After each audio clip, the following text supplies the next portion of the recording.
Hello, since this is my first ever video, I thought it'd be perfect to do a history of film. In 1890, William Dickson was employed by Thomas Edison to create the first ever film camera, the kinetograph. The kinetograph? Fucking hell. It weighs over 1,000 pounds, which is the same as a right whale testicle. That almond you see right there? That's its testicle. In 1891, Dickson invented the kinetoscope, which was created so people can actually watch his movies. I'm about to show you a very rare footage of a man using an invention inspired by the kinetoscope.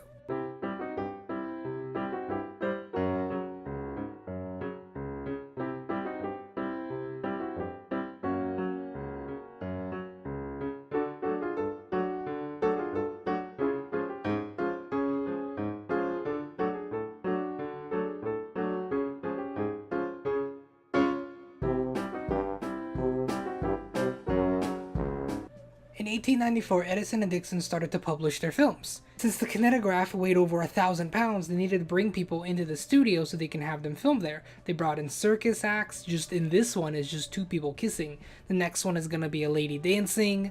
The one after that is a cockfight. There's one that Conor and McGregor are fighting. There's just a lot, but they all had to be done in studios.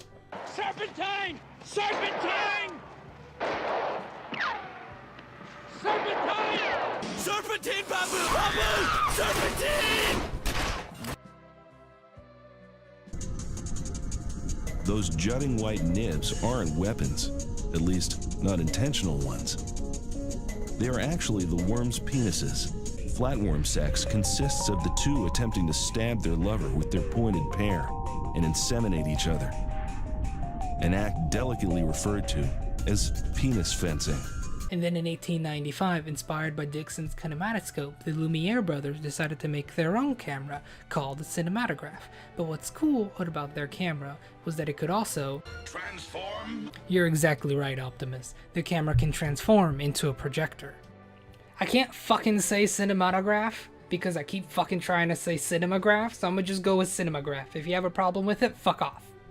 Unlike Dickson's kinetograph, the Lumiere brothers' cinematograph could actually film actualities. It could go out and film people because it weighed less than 20 pounds. And so this one is people leaving the Lumiere factory. The next one is going to be a man watering his garden. After that is a dancing skeleton. But they could actually go out and film things. They have documentaries of places, of Japan, of Australia, different places, just showing people in France, people in the United States who can't go out and travel what the world looks like. Spooky, scary skeletons and shivers down your spine.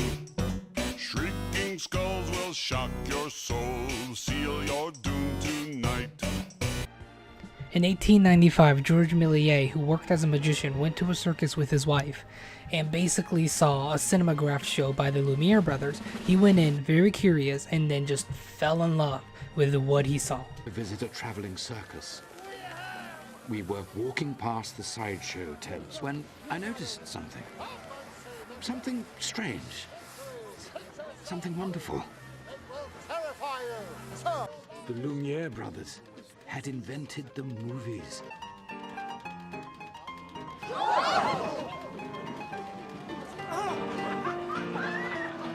I fell in love with their invention. How could I not be part of it? It was like a new kind of magic. And then in 1896, Dickson created the mutoscope, which was an alternative to the kinetoscope. But Edison owned the patent to the kinetoscope, and he's just like, fuck you. You're fired. But Dickson did not take that sitting down. He was just like, fuck you. If you're gonna fire me, I'm gonna make my own fucking film company and be a fucking competitor to you. But then, greatest part is, Dickson's fucking company was popular, was much more popular than Edison's. And then I'll get into the shit happens later on, but that's what the shit happened in 1896 with Dickson and Edison. In 1896, George Méliès asked the Lumiere brothers if he could buy one of their cameras. However, they quickly declined. But he went to Porter, who was another filmmaker who didn't actually start making films until 1898. But he bought a projector from Porter and reverse engineered it into his own camera, which was more like a kinetoscope than a cinematograph. The next two shorts that you will see are by George Méliès in 1896. The first one is The Vanishing Woman, and then the second one is The House of the Devil. The House of the Devil is actually considered the first horror movie ever. He was at the Place of the Opera filming a bus. All of a sudden his camera gets stuck, and by the time he can resume filming, of course the bus is gone and a hearse has arrived in its place.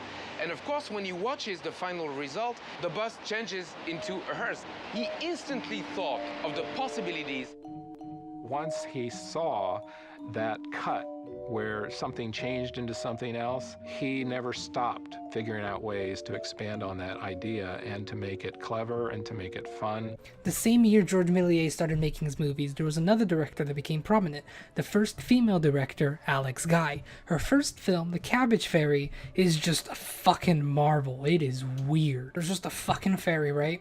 And then she's just dancing. She pulls a fucking baby out. She just pulls a fucking baby out. But there's the second one. But if you look, they're fucking moving. You can see that they're moving, so they're real, right? But that's not the fucking end of it.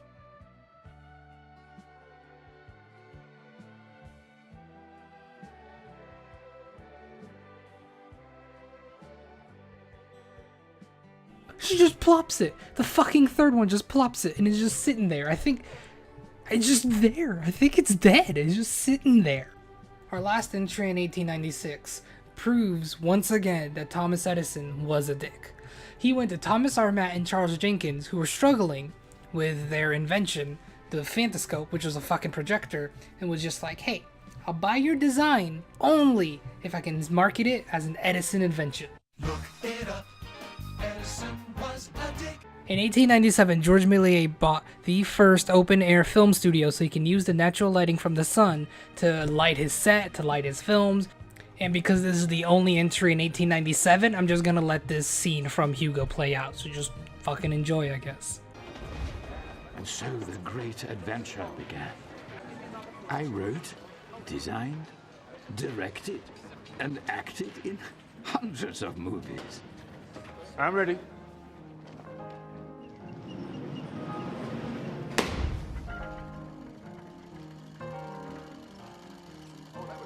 The last year in this video is 1898, and this is also our last entry, and it's when Edison sued Dixon because he was basically saying that his fucking mitoscope?